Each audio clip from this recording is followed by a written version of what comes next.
Number 6 है उत्तर प्रदेश नदियाँ, झीलें और आर्द्र भूमियाँ। ठीक है, अब इनके बारे में बात करेंगे हम लोग।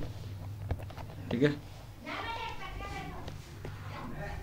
तो उद्गम स्रोत के आधार पर उत्तर प्रदेश की नदियों को मुख्यतः दो भागों में डिवाइड किया गया है। ठीक है, उद्गम यानी कि जो निकलने के आधार पर उत्तर प्रदेश की जो भी नदियां हैं वो निकलने के आधार पर कहाँ से उद्गम होता है इनका, उसके आधार पर ये दो भागों में डिवाइड की जाती है। प्रथम भाग वो है कि ऐसी नदियां जिनका उद्गम स्रोत प्रदेश से बाहर हो। ठीक है, यानी कि जो जिनके निकलने का स्थान उत्तर प्रदेश ना हो बल्कि उत्तर प्रदेश से बाहर का हो। ठीक है, और दूसरी वे नदियां होती हैं जिनका उद्गम स्थान उत्तर प्रदेश के किसी जिले से हो, जैसे गोमती हो गया, बरोड़ा, पांडु, सई और ईशान इत्यादि नदी। जबकि भौतिकी उद्गम स्रोत के आधार पर प्रदेश की नदियों को 3 उपविभागों में डिवाइड किया गया है, जैसे कि हिमालय से निकलने वाली नदियाँ, गंगा के मैदानी भागों में निकलने वाली नदियाँ और प्रायद्वीपीय पठार से निकलने वाली नदियाँ। कौन कौन से देखो, हिमालय से निकलने वाली नदियाँ, गंगा के मैदानी भाग में निकलने वाली नदियाँ और प्रायद्वीपीय पठार से निकलने वाली नदियाँ।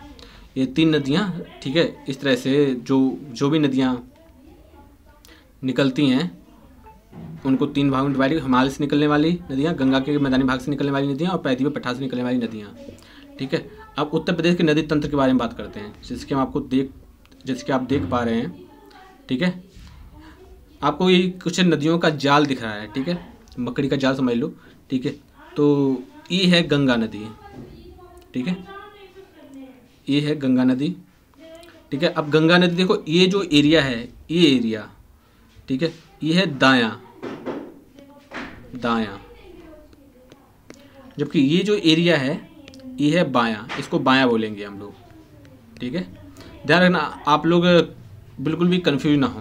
ठीक है, तो दायां हो गया, बायां हो गया। ठीक है, अब देखो जो दाईं ओर से हमें यमुना नदी दिखाई देगी आपको, जो कि उत्तर प्रदेश की गंगा नदी के बाद सबसे बड़ी नदी है। वो यहाँ से, ठीक है, यमुनोत्री ग्लेशियर से होते हुए चलती है। ठीक है, यमुना नदी।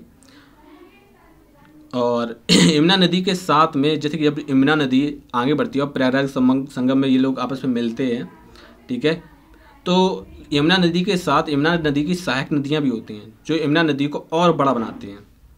ठीक है, अब जैसे कुछ नदियाँ, जैसे चंबल नदी हो गया, सिंधु नदी हो गया, सिंधु और सिंध दोनों अलग नदियाँ हैं। सिंधु नदी अलग है और सिंध नदी अलग है।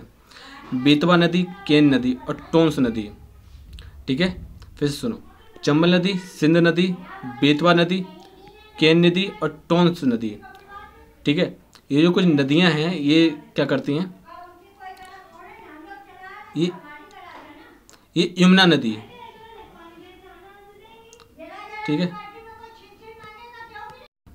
ठीक है, चंबल नदी, सिंध नदी, बेतवा नदी, केन नदी और टोंस नदी। ठीक है, फिर से सुनो, अब यहाँ पर थोड़ा सा हम ट्रिक के माध्यम से समझा लें। देखो, CSB और CSB के TS। ठीक है, तो ठीक है, ओके, टोंस तक याद रखो, इसको भूल जाओ। CSB KT। तो ठीक है, यमुना की जो सहायक नदियाँ कौन कौन सी हैं, CSB KT आप याद रखना। तो चंबल, सिंध नदी और बेतवा नदी, केन नदी और टोंस नदी।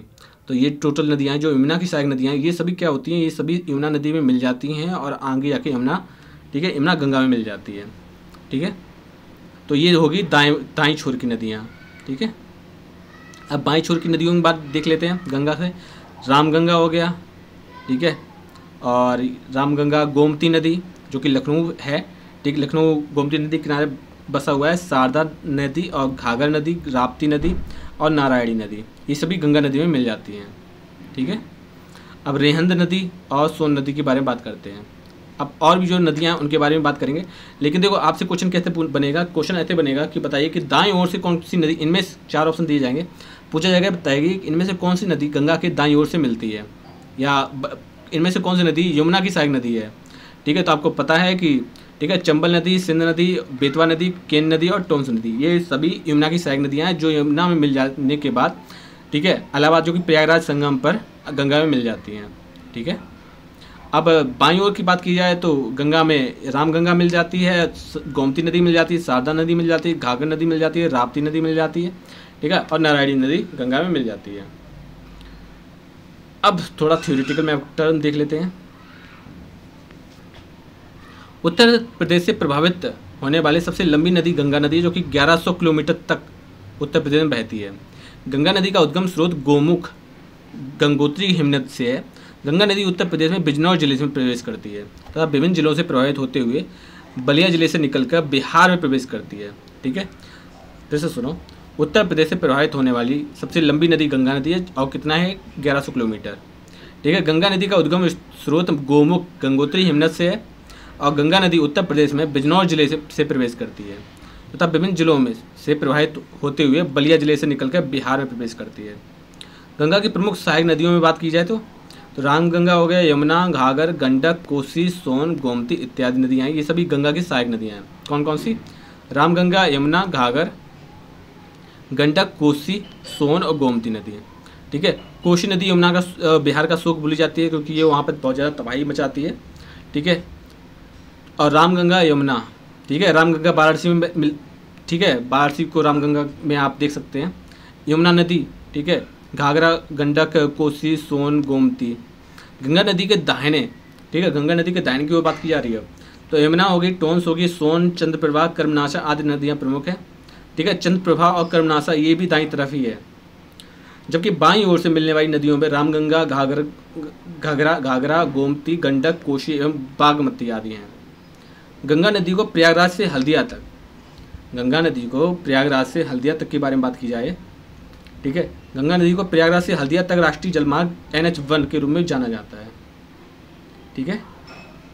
इतनी चीज़ क्लियर है आपको? अगर कहीं आपको कोई भी समस्या आ रही है तो आप पूछ सकते हो, आप कमेंट बॉक्स में लिख सकते हो। और ऐसा नहीं कि ये वीडियो सिर्फ एक बार ही बनाया जाएगा, और आप जिस तरह से बताएंगे उस तरह से काम होगा, ठीक है। तो जो गंगा नदी से प्रयागराज के बीच, गंगा नदी को प्रयागराज से हल्दिया तक के जो रास्ता है उसको नेशनल वाटरवे, ठीक है, तो नेशनल वाटरवे 1 के रूप में जाना जाता है। कानपुर गंगा नदी के दाएं किनारे पर सबसे बड़ा नगर है और वाराणसी बाएं किनारे पर सबसे बड़ा नगर है, ठीक है।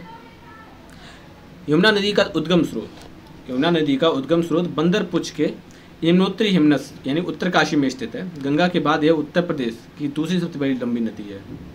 यमुना नदी सहारनपुर से उत्तर प्रदेश में प्रवेश करती है। यमुना नदी सहारनपुर से उत्तर प्रदेश में प्रवेश करती है। आपको पता है कि आप फिर से आपको याद दिला दें, ठीक है। थोड़ा सा मैप को थोड़ा गड़बड़ करते हैं, ये कट नहीं हो रहा, कैंसिल नहीं हो पा रहा, चलो कोई बात नहीं, ठीक है। वैसे हमारे जो उत्तर प्रदेश वो इस तरह का बसा हुआ है, तो यहाँ पर ये जगह है सहारनपुर, ठीक है। तो यमुना नदी सहारनपुर से उत्तर प्रदेश में प्रवेश करती है। यहीं पर यमुनोत्री ग्लेशियर है, वहाँ से प्रवेश करती है सहारनपुर से होते हुए। प्रयागराज में गंगा नदी मिलती है। यमुना नदी में दाईं ओर से मिलने वाली नदियों में चंबल, बेतवा और केन है, ठीक है। इसकी बाईं तरफ से हिंडन नदी मिलती है। मथुरा, वृंदावन, आगरा, इटावा, कालपी आदि यमुना नदी के किनारे स्थित नगर है। कौन कौन से? मथुरा हो गया, वृंदावन हो गया, आगरा, इटावा और कालपी। यमुना नदी बृहद चाप का निर्माण करती है। आपने देखा ही है कि यमुना नदी बहुत बड़ा चाप का निर्माण करती है, दिखाते हैं आपको, देखो, ठीक है। बाकी सब नदियाँ भूल जाओ, आप बस इतना ध्यान रखो। देखो यमुना नदी ये एक चाप की तरह ही काम कर रहा है ना, बृहद का चाप, ठीक है, इस तरह का, ठीक है। तो यमुना नदी एक बृहद चाप का निर्माण कर रही है।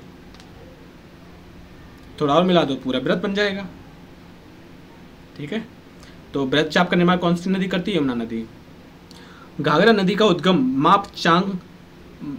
मापचांगचुंगो, ठीक है। घाघरा नदी का उद्गम मापचांगचुंगो तिब्बत से होता है। यह नदी पर्वतीय प्रदेश में कर्णाली तथा मैदानी क्षेत्र में घाघरा कहलाती है, ठीक है। फिर से सुनो, घाघरा नदी के बाद देखो, घाघरा नदी फेमस तो है, लेकिन हाँ इसके बारे में हम लोगों ने बहुत ज़्यादा नहीं पढ़ा है, क्योंकि गंगा, यमुना, ठीक है, सरस्वती क्योंकि संगम पर स्थित है, इसलिए इन सब के बारे में जानकारी रहती है, ठीक है। लेकिन घाघरा नदी के बारे में इतना ज़्यादा नहीं पूछा भी गया है और ना, ठीक है, मतलब 1-2 क्वेश्चन आए हैं, लेकिन हाँ बहुत ज़्यादा नहीं, लेकिन फिर भी पढ़ना आवश्यक है। तो घाघरा नदी का उद्गम मापचांगचुंगो तिब्बत से होता है, पहली बात, ठीक है। फर्स्ट पॉइंट है कि इसका ठीक है। इसका उद्गम कहाँ से होता है? मापचांग चुंगो, तिब्बत से। यह नदी पर्वतीय प्रदेश में कर्णाली और मैदानी क्षेत्र में घाघरा कहलाती है। इसको अयोध्या में सरयू के नाम से जाना जाता है। ये नाम काफ़ी फेमस है, सरयू। इसको अयोध्या में सरयू के नाम से जाना जाता है। या आपसे पूछा जाता है बताइए अयोध्या किस नदी के किनारे बसा हुआ है, तो ये सरयू नदी के किनारे बसा हुआ है। ये दूसरा क्वेश्चन बन गया। अयोध्या इस नदी के किनारे स्थित सबसे बड़ा नगर है। आपसे पूछा जाता है कि बताइए सरयू नदी के किनारे सबसे बड़ा नगर कौन सा है, तो अयोध्या है। ठीक है। इसकी सहायक नदियों में राप्ती, कर्णाली, सिख, टीला, सेठी, छोटी गंडक आदि। यह लखीमपुर खीरी एवं बहराइच से नेपाल की सीमा बनाते हुए प्रदेश में प्रवेश करती है। चंबल नदी के बारे में बात करते हैं तो यमुना की सहायक नदी है चंबल नदी। इसका उद्गम कहाँ से? महू जाना पहाड़ी मध्य प्रदेश से होता है। इसकी सहायक नदियों में काली, सिंध एवं बनास है। ठीक है। इसकी सहायक नदियों में काली, सिंध एवं बनास है।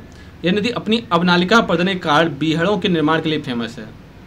ठीक है, चंबल नदी, क्योंकि ये नदी अवनालिका अपर्दन के कारण बीहड़ों के निर्माण के लिए फेमस है, बीहड़ बनाती है। ठीक है। प्रदेश के इटावा जिले में ये यमुना में मिल जाती है। ठीक है। और बात करते हैं ये अवनालिका अपर्दन कहाँ से ज़्यादा होता है, वो इटावा में ही होता है। और इसका जो जिम्मेदार है वो चंबल नदी है। रामगंगा नदी के बारे में बात करते हैं हम लोग। तो गंगा की सहायक नदी है। इसका उद्गम स्थल दूध टोली यानी पौड़ी गढ़वाल उत्तराखंड से होता है रामगंगा। यह नदी बिजनौर कालागढ़ जिले में प्रदेश में प्रवेश करती है और कन्नौज के निकट गंगा नदी में मिल जाती है। ठीक है। कन्नौज के निकट गंगा नदी मिल जाती है, रामगंगा। यह नदी जिम कारगिल नेशनल पार्क से होकर बहती है और कालागढ़ बांध रामगंगा नदी पर ही स्थित है। कालागढ़ बांध कहाँ स्थित है? रामगंगा नदी बांध पर ही स्थित है। ठीक है। आगे बढ़ते हैं। अब बात करते हैं गंडक नदी पर। गंडक नदी का उद्गम स्थल नेपाल में है और नेपाल में इसे शालिग्राम तथा तराई मैदानों में नारायणी के नाम से जाना जाता है। ठीक है। यानी गंडक नदी को ही नारायणी के नाम से जाना जाता है। कहाँ पर? नेपाल में शालिग्राम और तराई मैदानों में। यह गंगा नदी की सहायक नदी है। गंडक नदी के ठीक है गंडक नदी के बाईं तरफ से काली नदी एवं दाईं तरफ से त्रिशूल नदी मिलती है। यह नदी महाराजगंज, कुशीनगर जिलों से होकर बहती है। कौन सी? गंडक नदी। ठीक है।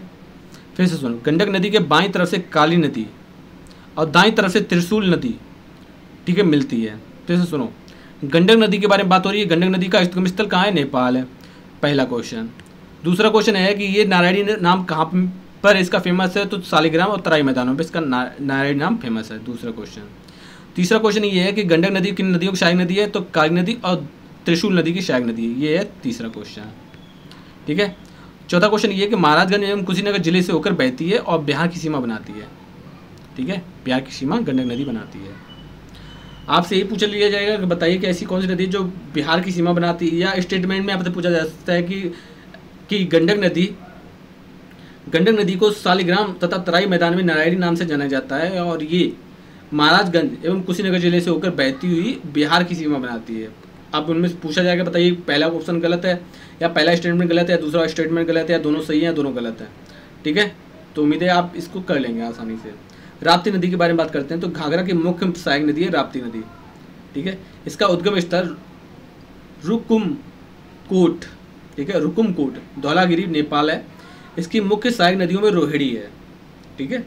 यह नदी प्रदेश में गोरखपुर एवं देवरिया जिले की सीमा को निर्धारित करते हुए देवरिया बरहज के पास घाघरा नदी में मिल जाती है। काली या शारदा नदी के बारे में और बात करें तो काली या शारदा नदी, ठीक है, घाघरा की सहायक नदी है। इसका उद्गम स्थल मिलाम ग्लेशियर, कुमाऊं हिमालय है। ठीक है। आपको पता होगा कुमाऊं हिमालय कहाँ है। जब हिमालय के बारे में आपको बताएंगे तो हम आपको कुमाऊं हिमालय के बारे में बताएंगे। ठीक है। तो कुमाऊं हिमालय कुमाऊं हिमालय में ही मिलाम ग्लेशियर है। वहाँ पर काली और शारदा नदी का उद्गम स्थल हुआ है। प्रारंभ में इसे काली गंगा या गौरी गंगा के नाम से जाना जाता था। यह नदी पीलीभीत एवं नेपाल की सीमा बनाती है। पीलीभीत एवं नेपाल की सीमा कौन सी नदी बनाती है? काली या शारदा नदी बनाती है। शारदा नदी अपने सर्पिलाकार मार्ग से प्रवाहित होने के लिए प्रसिद्ध है। ठीक है। जबकि यमुना नदी चाप बनाती थी और काली या शारदा नदी सर्पिलाकार आकार बनाती है। ठीक है। अब बात करते हैं बेतवा नदी। तो बेतवा नदी का उद्गम स्थल कुमारगांव, रायसेन, मध्य प्रदेश है। यह यमुना की सहायक नदी है जो प्रदेश के झांसी, औरैया, जालौन और हमीरपुर जिले से होकर बहती है और यह संस्कृत में बेत्रवती नाम से भी जानी जाती है। बेतवा नदी ये हमीरपुर के समीप यमुना में मिल जाती है। ये हमीरपुर के समीप कहाँ मिल जाती है? यमुना में मिल जाती है। सोन नदी के बारे में बात करते हैं तो ये प्रदेश की एकमात्र नदी है जो उत्तर वाहिनी नदी है। ठीक है, सोच के देखो, बाकी सब क्या है, बाकी सब इस तरफ जा रही है, लेकिन जो सोन नदी है वो इस तरफ बह रही है। ठीक है, सोन नदी गंगा की सहायक नदी है, प्रदेश की एकमात्र नदी है जो उत्तरी वाहिनी है। इसका उद्गम स्थल अमरकंटक पहाड़ी मध्य प्रदेश है। सोन की सहायक नदियों में रिहंद, कनहर, उत्तर कोयल आदि है। ठीक है, आपसे पूछा जा सकता है, बताइए रिहंद, कनहर और उत्तरी कोयल नदी किसकी सहायक नदी है? तो सोन नदी की सहायक नदी। ये क्वेश्चन आया है। ठीक है, बहुत ज़्यादा वेरी वेरी इंपॉर्टेंट क्वेश्चन है कि ये क्वेश्चन आया है कि बताइए, इनमें से क्वेश्चन दिया गया था कि रिहंद, कनहर और उत्तरी कोयल, या ये क्वेश्चन था इसमें से ये था उत्तरी कोयल, कि उत्तरी कोयल की किसकी सहायक नदी है। ठीक है, तो वो सोन की सहायक नदी है उत्तरी कोयल। ठीक है, और रिहंद, कनहर भी आप याद रख लो, क्योंकि देखो ये डिफरेंट है। ठीक है, बाकी सभी पूर्व की तरफ बह रही हैं। ठीक है, लेकिन क्या होता है कि ये उत्तर की तरफ बह रही है। सोन नदी उत्तर प्रदेश के मिर्जापुर और सोनभद्र जिलों से प्रवाहित होती है। गोमती नदी के बारे में बात करते हैं तो गोमती नदी का उद्गम स्थल फुलहर झील, पीलीभीत है। ठीक है, यह प्रदेश की प्रमुख स्थलीय नदी है जो गाजीपुर के पास गंगा में मिल जाती है, जहाँ प्रसिद्ध मार्कंडेय महादेव का मंदिर है। आपसे पूछा जाता है कि बताइए कि मार्कंडेय, जो भगवान मार्कंडेय महादेव का मंदिर किस नदी के किनारे बसा हुआ है? तो गोमती नदी के किनारे बसा हुआ है। आपसे पूछा जाता है कि बताइए कि फुलहर झील जो कि पीलीभीत में है, ठीक है, वहाँ पे किस नदी का उद्गम स्थल, वह किस नदी का उद्गम स्थल है? तो गोमती नदी का उद्गम स्थल है। आपसे पूछा जाता है कि बताइए कि गाजीपुर के पास गंगा में मिलती है। ठीक है, ठीक है, उसके बाद लखनऊ एवं जौनपुर के बारे में बात करते हैं। लखनऊ और जौनपुर पूर्व का सिराज बोला जाता है। लखनऊ एवं जौनपुर को पूर्व का सिराज बोला जाता है। जैसे प्रसिद्ध नगर इसी नदी के किनारे स्थित हैं। कुकरेल बादशाही नदी गोमती की सहायक नदी है। कुकरेल बादशाही नदी गोमती की सहायक नदी है। टोंस नदी तमसा बोलते हैं, टोंस नदी को क्या बोलते हैं? तमसा। का उद्गम स्थल तमसा कुंड, कैमूर श्रेणी, मध्य प्रदेश है। यह गंगा की सहायक नदी है जो सिरसैनी प्रयागराज में गंगा से मिल जाती है। टोंस की प्रमुख सहायक नदियाँ बेलन है। ठीक, आगे बढ़ते हैं। हिंडन नदी के बारे में बात करते हैं हम लोग। यमुना की सहायक नदी है हिंडन नदी। इसका उद्गम स्थल शिवालिक श्रेणी है। यह सहारनपुर जिले में प्रवेश करती है। यह सहारनपुर जिले से प्रदेश में प्रवेश करती है। ठीक है, गौतम बुद्ध नगर में यमुना नदी से मिल जाती है। कर्मनासा नदी के बारे में बात करते हैं। कर्मनासा नदी गंगा की सहायक नदी है। इसका उद्गम स्रोत कैमूर पर्वत यानी बिहार है।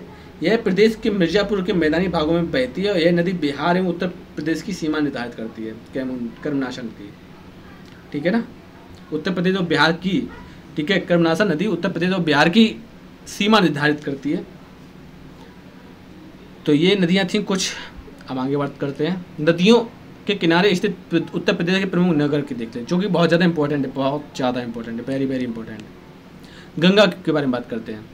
शेरपुर जो कि बलिया, ठीक है, ठीक है, शेरपुर, बलिया, ठीक है, गाजीपुर, वाराणसी, मिर्जापुर, प्रयागराज, संगवेरपुर, कहाँ? प्रयागराज, कलांकर प्रतापगढ़ में, डालमऊ रायबरेली में, बक्सर उन्नाव, कामफिल फरकाबाद में है, कानपुर, बिठूर, फतेहगढ़ फरकाबाद में, बदायूं, कन्नौज, अनूपशहर जो कि बुलंदशहर में, गढ़ मुक्तेश्वर का मंदिर भी है हापुड़ में। ठीक है, फिर से सुनो, आपसे पूछा जाता है कि बताइए शेरपुर कहाँ पर है? पहली बात तो बलिया में है। आपसे पूछा जाता है कि बताइए कि ऐसा कौन सा नगर है जो कि गंगा नदी का, ठीक है, गंगा नदी के किनारे बसा हुआ है। ठीक है, बलिया का है तो शेरपुर नगर है। गाजीपुर आपने नाम सुना है, वाराणसी भी सुना है, मिर्जापुर भी, ठीक है, गंगा के पास बसा हुआ है। प्रयागराज तो गंगा के पास बसा ही हुआ है। संगवेरपुर भी गंगा के किनारे ही है और संगवेरपुर प्रयागराज में ही है। ठीक है, प्रतापगढ़ में कांकर, ठीक है, डालमऊ रायबरेली में, उन्नाव बक्सर उन्नाव में, कामफिल फरकाबाद में, ठीक है, फतेहगढ़, बदायूं, कन्नौज, अनूपशहर, गढ़ मुक्तेश्वर, कानपुर, बिठूर, ये सभी गंगा के किनारे बसे हुए हैं, जिसमें से सबसे बड़ा नगर है कानपुर का। ठीक है, उत्तर प्रदेश में। रामगंगा के बारे में बात की जाए तो मुरादाबाद, बदायूं, बिजनौर और बरेली, ये चारों ही शहर रामगंगा के किनारे बसे हुए हैं। ठीक है, यमुना के बारे में बात करते हैं तो प्रयागराज, कौशाम्बी, हमीरपुर, इटावा, कालपी, बटेश्वर, आगरा, मथुरा, वृंदावन और बागपत। फिर से सुनो, तो प्रयागराज यमुना नदी के किनारे प्रयागराज बसा हुआ है, कौशाम्बी भी बसा हुआ है, हमीरपुर भी बसा हुआ है, इटावा भी बसा हुआ है, कालपी, बटेश्वर, ठीक है, बटेश्वर का मेला भी लगता है यमुना नदी के किनारे। आपसे पूछा जाता है कि बटेश्वर नाथ का मेला किस नदी के किनारे लगता है, तो यमुना नदी के किनारे। आगरा में भी, ठीक है, मेला लगता है, आगरा का मेला। मथुरा, वृंदावन और बागपत, ये सभी यमुना नदी किनारे बसे हुए हैं। गोमती नदी के बारे में बात करें तो जौनपुर हो गया। गोमती नदी किनारे जौनपुर है, जौनपुर गोमती नदी किनारे बसा हुआ है। सुल्तानपुर, लखनऊ, पीलीभीत, शाहजहांपुर, सीतापुर और लखीमपुर खीरी, ठीक है, ये सभी। सरयू नदी के किनारे बात करते हैं, सरयू। देखो सरयू, अभी आपको पता था सरयू, ठीक है, तो सरयू अयोध्या के किनारे बसा हुआ है। गोला, बड़, हलगंज, बहराइच, ठीक है, ये सरयू ही घाघरा नदी है, ध्यान रखना। राप्ती के बारे में बात करें तो गोरखपुर, बहराइच, बस्ती और गोंडा में ये बहती है, ठीक है, और ये जो गोरखपुर, बहराइच, बस्ती और गोंडा है, ये सभी सरयू नदी के किनारे बहते हैं। सॉरी, राप्ती नदी के किनारे हैं, बहते नहीं, ये खुद ही नगर हैं, नगर थोड़ी ना बहेंगे। बांदा के बारे में बात करें तो बांदा के नदी के किनारे बसा हुआ है। हमीरपुर की बात करें तो हमीरपुर, ठीक है, हमीरपुर के बारे में बात करें तो बेतवा नदी के किनारे बसा हुआ शहर है ये। प्रतापगढ़ में सई नदी बहती है। सोनभद्र, सोन नदी, देखो सोन नदी सोनभद्र से याद रखना, ठीक है, और सोनभद्र के बारे में आपको पता ही है कि ये दक्षिण का भाग है, दक्षिण का जिला है, उत्तर प्रदेश का दक्षिणतम जिला। हिंडन के बारे में बात की जाए तो ये गाजियाबाद, नोएडा और ग्रेटर नोएडा, ये सभी हिंडन नदी के किनारे बसे हुए हैं, ठीक है। उम्मीद है आपको ये चीज़ें क्लियर हुई होंगी। अब बात करते हैं नदी और उद्गम स्थल और उनकी दूरी, ठीक है। देखो गंगा नदी उत्तराखंड में बहती है, यमुना नदी उत्तराखंड में, शारदा नदी उत्तराखंड में, रामगंगा उत्तराखंड में, सरयू नदी तिब्बत में, गंडक नेपाल, राप्ती नेपाल, गोमती नदी पीलीभीत, अब ये सभी क्या है, उत्तर प्रदेश की। तो गोमती नदी पीलीभीत उत्तर प्रदेश में, वरोड़ा, फूलपुर उत्तर प्रदेश में, सई नदी हरदोई उत्तर प्रदेश में, ठीक है। पर्वतीय क्षेत्रों से निकलने वाली नदियों में देखो चंबल नदी मध्य प्रदेश, बेतवा मध्य प्रदेश, केन मध्य प्रदेश, सोन मध्य प्रदेश, सिंध मध्य प्रदेश, टोंस मध्य प्रदेश, कन्हार छत्तीसगढ़, रेहन छत्तीसगढ़। अब ठीक है, जिसमें जो गंगा के बारे में बात करी है तो 2525 किलोमीटर इसकी लेंथ है, गंगा की टोटल लेंथ है, जो कि उत्तर प्रदेश में बहती है 1100, ठीक है। यमुना के बारे में बात की जाए तो 1376 इसकी लेंथ है, टोटल लेंथ की बारे में बात की जाए यमुना की टोटल लेंथ है 1376 किलोमीटर, ठीक है। और सबसे कम अगर बात की जाए यहाँ पर तो फिर आएगा 100 वाला एक ये रहा और 100 वाला एक। देखो बड़ा नदी फूलपुर उत्तर प्रदेश में 100 किलोमीटर बहती है, वहीं कन्हार जो कि छत्तीसगढ़ से निकलती है, उत्तर प्रदेश में बहती है, तो ये भी इसकी भी जो क्षमता है वो 100 किलोमीटर रेंज की ही है, ठीक है। आगे बढ़ते हैं, बाकी इतने इम्पोर्टेंट नहीं है। चंबल नदी 10,051 है, बहुत ज़्यादा इम्पोर्टेंट, लेकिन हाँ इनकी जो उद्गम स्थल वो याद रखना। फिर से सुनो, गंगा नदी उत्तराखंड में बहती है, निकलती है गौमुख से, ठीक है। यमुना नदी यमुनोत्री ग्लेशियर से, शारदा नदी उत्तराखंड से, रामगंगा उत्तराखंड, सरयू तिब्बत से, ठीक है, इसको एक घाघरा नदी बोलते हैं, और गंडक नदी नेपाल से, राप्ती नेपाल, गोमती नदी पीलीभीत उत्तर प्रदेश निकलती है, और लखनऊ जो कि हमारी राजधानी है उत्तर प्रदेश की, वो गोमती नदी किनारे बसा हुआ है। बड़ा फूलपुर उत्तर प्रदेश से, और सई नदी हरदोई जिले से निकलती है, और काफ़ी हरदोई ज़्यादा दूर नहीं है कानपुर से, ठीक है। चंबल नदी के बारे में बात कीजिए, इटावा क्या है, ठीक है, इटावा में यमुना नदी मिल जाती है, चंबल नदी, और यहीं अब नालिका अपर्दन के लिए बहुत ज़्यादा, ठीक है, रुद्र रूप धारण करता है। अब नालिका अपर्दन का जिम्मेदार चंबल नदी है, ठीक है। बेतवा नदी मध्य प्रदेश और केन मध्य प्रदेश, सोन भी मध्य प्रदेश की ही नदी है, सिंध भी मध्य प्रदेश की है, और टोंस भी मध्य प्रदेश से ही की ही नदी है। ये सभी जो चंबल, बेतवा, केन, सोन, सिंध और टोंस, ये सभी नदियाँ मध्य प्रदेश से निकलती हैं। अब आगे बढ़ते हैं, उत्तर प्रदेश की प्रमुख झीलों के बारे में बात करते हैं हम लोग, ठीक है, प्रमुख झीलों के बारे में, ठीक है। तो डरिएगा नहीं, चीज़ें बहुत ज़्यादा दिखाई दे जरूर रही हैं, लेकिन जो हम आपको समझाएंगे तो आराम से ये सभी चीज़ें आपको समझ में आ जाएंगी, ठीक है। तो हम लोग जैसा कि हमने आपको पहले बताया था कि हम इसको 2 भागों में डिवाइड करें, 3 भागों में डिवाइड करेंगे, ठीक है। एक ये रहा भाग, एक ये रहा भाग, ठीक है। अब फिर से वही, अब हम करते हैं गंगा यमुना का दोआब, गंगा यमुना का दोआब, दोआब क्षेत्र, ठीक है। और ये वाला भामर तराई, भावर तराई, ठीक है। और ये वाला दक्षिण पठार वाला, ठीक है, दक्षिण पठार वाला, दक्षिण पठार, ठीक है ना। आगे बढ़ते हैं। अब देखो 3 भागों में हमने डिवाइड तो कर लिया, अब 3 भाग, इनको पढ़ना कैसे, देखो मुजफ्फरनगर में है शुक्रताल झील, ठीक है, मुजफ्फरनगर में शुक्रताल झील है। रामपुर में गौरी झील है, गौर झील, रामपुर में गौर झील। पीलीभीत में फुलहर झील है, जो कि अभी आपको बताया था फुलहर, ठीक है, फुलहर झील, ठीक है। यहाँ पर लिखा भी होगा कहीं ना कहीं, ठीक है, फुलहर नहीं फूलपुर है, ठीक है, लेकिन फिर भी आप याद रखो, ठीक है। पीलीभीत में फुलहर झील है, ठीक है। उसके बाद और कौन सा, बहराइच में चित्तौरा झील है, ठीक है, और प्रयाग झील है। बहराइच में 2 झीलें हैं, कौन कौन सी, चित्तौरा झील और प्रयाग झील, ठीक है। उसके बाद बात करेंगे हम आगे गोरखपुर की। गोरखपुर में रामगढ़ ताल चिलुआ ताल है, रामगढ़ ताल और चिलुआ ताल, ठीक है। बलिया में सुरहा ताल है, और यही जो बलिया है ना, यही बिहार से लगता है, और ठीक है, यहीं पे आपको पता है, ठीक है। आगे बढ़ते हैं। अब बीच वाला भाग पढ़ते हैं। अलीगढ़ में शेखा झील है।